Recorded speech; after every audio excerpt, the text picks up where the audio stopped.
Hey everyone, welcome back to another tutorial video. In today's video, I'll show you how you can send photos as normal snaps on your Snapchat.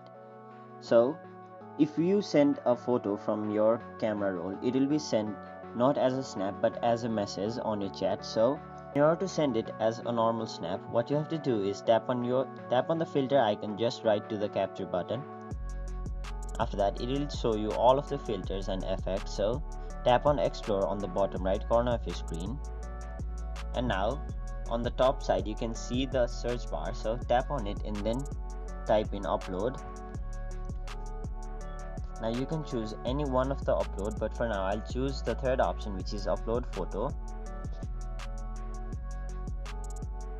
After that, it will show me all of the photos and videos on my gallery. So simply select the photo which you want to send as a normal snap and then capture it.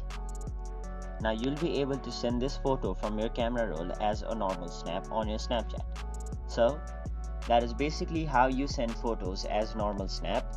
That was it for this video. Hope this video was helpful to you guys, and if it was, make sure you like this video and subscribe to our channel so that you don't miss out on further videos such as these.